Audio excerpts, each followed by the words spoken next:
사진에 보이는 안미현 검사인데 서영교 의원과의 설전을 지켜보던 추미애 법사위원장이 안미현 그렇게 하면 안 된다라고 혼냈습니다.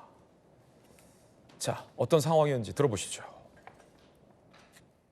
보안수사권 박탈에 대해서 혹시 그 실무를 경험했던 검사로서 좀 말씀을 해주실 수 있으세요? 문제는 보안수사 요구권으로 해결되지 않는 사안들이 있습니다. 그에 대한 대안을 의원님들께서 마련하고 계신지 모르겠습니다. 검찰이 보안수사하는 것 외에 경찰의 보안수사 요구를 할 수가 아예 없습니다. 그러면 48시간 내에 어렵게 도망 중이던 피의자가 잡혀왔는데 풀어줘야 되는 경우가 있습니다. 이게 과연 정의에 맞습니까? 윤석열의 잘못된 수사에 그런 이의를 제기해본 적 있냐고요? 저희가 12월 3일 비상계엄이 있고 나서 사실 검사들이 아무 얘기 안 한 줄 아시는데 검사 게시판에 이 부분에 관해서 위헌 위법이라고 쓴 검사가 있습니다. 거기에 저도 댓글을 달았고요. 보도되지 않은 부분에 대해서 검사들이 아무 의견이 없다고 생각하시면 안 됩니다. 보안수사권이 전면 박탈돼가지고 부작용이 크게 일어나면 빠르게 이 부분에 대해서 책임을 지셔야 될 분들은 무리하게 입법을 하신 분들이 되거든요. 그런데 여러분은 안미현 검사 특히 입법자 여러분이 책임지라고요? 이게 어디서 나오는 자세입니까? 그게 지금 국가명하는 공직자의 자세입니까? 그럼 이 입법에 대해서 책임질 각오도 없이 이런 입법을 하신 겁니까? 나이가 많은 책임지지 않으시 입법하시면 안 되잖아요. 누가 책임을 안 진단 말입니까? 그러면 이에 따른 김신혜 법! 안미연 증인 좀 일어나 보시죠. 네, 그렇게 하시면 안 됩니다. 저는 윤석열 전 대통령이 총장일 때 징계 절차까지 받았던 검사입니다. 윤석열의 검사라고 말씀하지 마십시오. 제 역할을 해왔을 뿐입니다. 당찬 안미현 검사. 그 뒤에 잠깐 백혜룡 경정의 모습도 잡혔는데 그 장면이 참 흥미롭군요. 자, 일단은 양태종 변호사님, 보안수사권 부분이 사실은 지금 미흡해요. 그래서 현재 어떤 검찰 폐지와 관련해서 정부 여당의 논의 중에 보안수사권을 어떻게 할 것인가에 대해서 결론이 안 나 있잖아요. 사실 넓게 보면 실무에 있는 안미현 검사가 그 부분에 대해서 대책이 수립이 안 돼 있다. 이런 상태에서 입법으로 밀어붙이는 건 위험할 수 있다라는 얘기를 한 건데 왜 이렇게 많이 혼냅니까?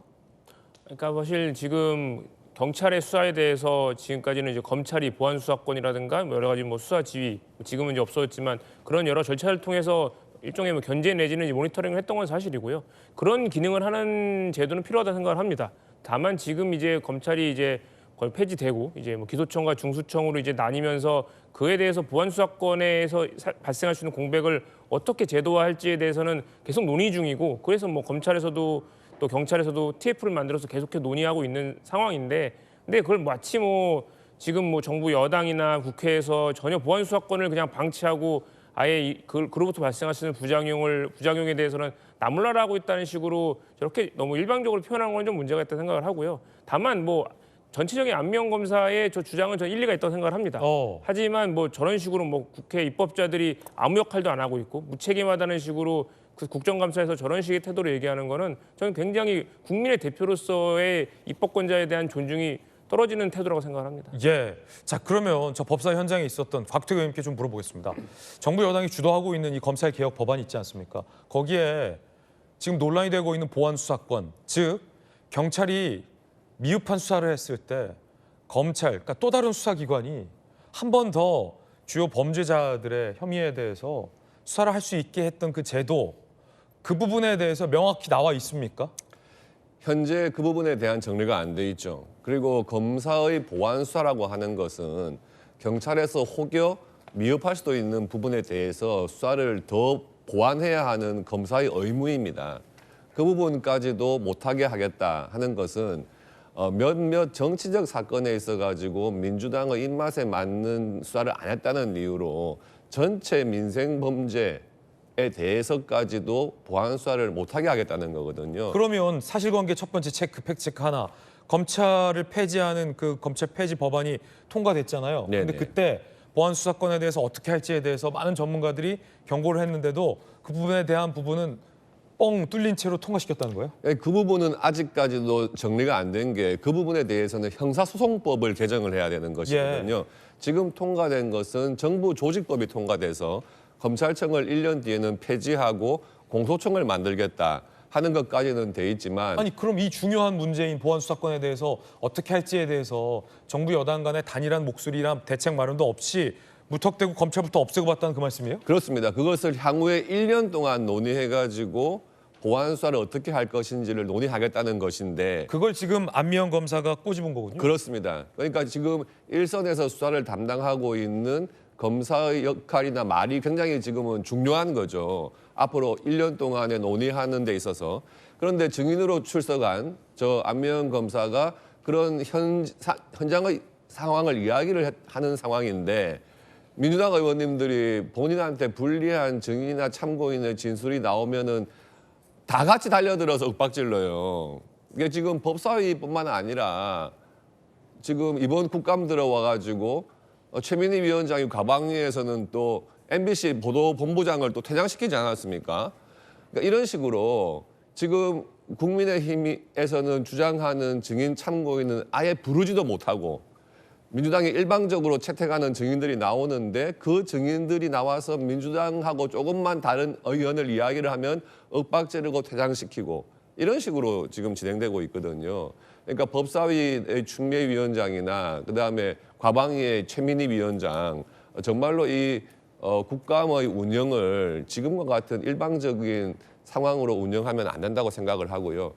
지금 뭐 안미연 검사의 그 진술에 대해서 물론 찬반이 있을 수 있습니다만은 그렇기 때문에 참고인으로 나온 건 아니겠습니까? 현장의 목소리는 정말 경청할 필요가 있다 이렇게 생각을 합니다. 네. 자, 지금 두 분의 의견 전해드렸는데 비단 이 보안 수사권 문제만이 아닙니다. 현재 논란이 되고 있는 대통령의 재판을 아예 중지시켜야 한다라는 것을 법으로서 못 받겠다라는 재판중지법 논란이 되고 있습니다. 재판을 할지 말지는 사법부가 해석해서 판단하는 건데 그걸 입법부가 대통령의 재판이라는 이유로 법으로서 만들어서 중지시키자라는 특정인을 위한 법을 만드는 게 과연 온당하냐라는 비판이 있는 거죠. 그러자 민주당에서 이렇게 얘기했습니다. 그건 꼭 하겠다는 게 아니라 사법부의 태도에 달렸다는 겁니다. 누군가의 태도에 따라 법을 제정할지 말지를 결정한다면 그건 또 맞는 건지 들어보시죠.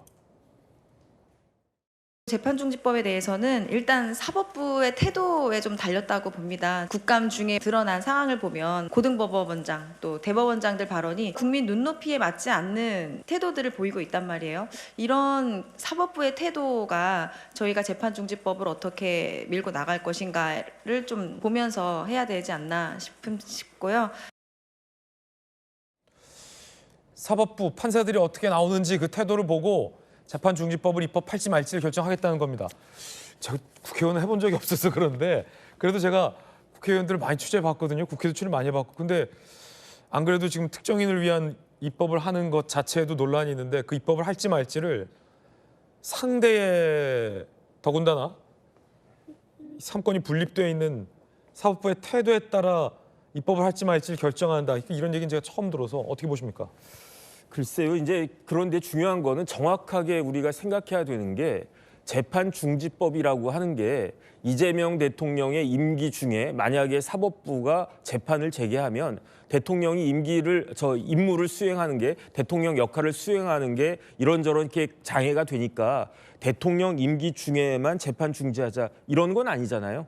어차피 지금 법원은요 거의 명시적으로 거의 노골적으로 이재명 대통령 임기 중에는 재판 진행하지 않겠습니다 이렇게 보여주는 거 아니겠습니까? 그러니까 지금 민주당에서 재판중지법 운운하면서 사법부를 겁박하는 것은요 이재명 대통령이 퇴임한 이후에도 재판을 아예 없애버리겠다 그 이야기 아니겠습니까? 아예 공직선거법 자체를 폐지해버리면 돼요. 그러면 그거 뭐 지금 뭐 그 파기환송된 거 어차피 그거는 뭐 공소가 그 기각이 되든지 각하가 되든지 그렇게 될 거고 그런데 그게 말이 되겠습니까? 그런데 이렇게 자꾸 민주당에서 저런 이야기들을 하면 어떤 느낌이 들고 어떤 확신이 드냐면 이재명 대통령의 재판은 유죄가 확실하구나. 만약에 퇴임한 이후에 재판 쭉 잘하셔가지고 무죄를 받으면 그럼 재판 중지할 이유가 뭐가 있겠습니까? 재판 중지하는 게 아니라 재판을 빨리빨리 해서 무죄를 받아야지. 그래야지 그 오해로부터 벗어날 수 있는 거 아니겠습니까? 정말 무죄를 확신하면 재판 중지법이 아니라 재판 빨리법을 만들어야 된다. 제가 봤을 땐 그렇습니다. 지금 대통령 임기 중에는 바쁘시니까 뭐 지난번처럼 뭐 일주일에 2번, 3번 이렇게 법정 나가고 하는 거는 국격에도 맞지 않고 하니까 저는 그때 재판 진행되는 거 저도 반대하는데 네. 재판이 임기가 끝났는데 그때는 일반 사람하고 똑같이 그렇게 진행돼야 되는 거 아니겠습니까? 문재인 전 대통령 뭐 지금 뭐 기소돼 가지고 마찬가지로 재판 진행되고 있는 거 아니겠습니까? 그런데 굳이 저렇게 재판 중지하자라고 하는 거는 결국은 민주당 내에서조차 이재명 대통령의 혐의에 대해서 상당히 우려하고 있구나. 그건 무엇을 의미하겠는가?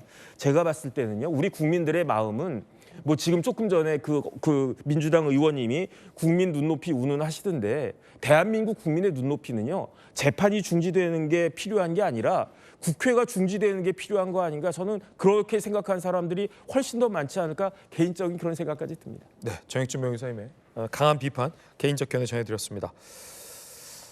그래도 일견 다행인 것은 재판 중지법을 반드시 뭐 추석 전에랄지 아니면 크리스마스 전에 반드시 관철시키겠다라는 건 아니군요. 지금 얘기 들어보니까 사실은 사법부의 태도에 달려있다라고 얘기했지만 그 진위는 반드시 밀어붙이겠다는 게 아니라 일종의 어떤 정치적 압박용 카드다라는 정도로 지금 대변인이 얘기한 걸로 해석은 되는데 저도 그렇게 느껴집니다. 이제 그런데 듣는 입장 또는 해석하기에 따라서는 사법부 하는 거 봐서 이렇게 들릴 수 있잖아요. 그렇죠. 근데 그렇게 들리면 안 된다는 거죠. 국민들에게 전하는 메시지가 원칙과 기준을 가지고 확실하게 그렇게 사법개혁에 임해야 되는 게 맞다라고 생각하고요. 이제 그런 점에서는 좀 듣기에 따라서는 어폐가 있을 수 있겠다. 다만 이 모든 원인은 사법부가 스스로 불신을 초래한 그런 측면이 있기 때문에 사법 불신에 대해서 어떻게 국민의 신뢰를 회복할 것인가 하는 점은 지난번 법원 행정처 대법원 국감 통해서 좀 실망도 많이 한 부분도 있고요. 그래서 그 신뢰 회복에 대한 노력은 반드시 좀 수반은 돼야 될 것 같습니다. 네, 자, 두 번째 이슈까지 전해드렸습니다.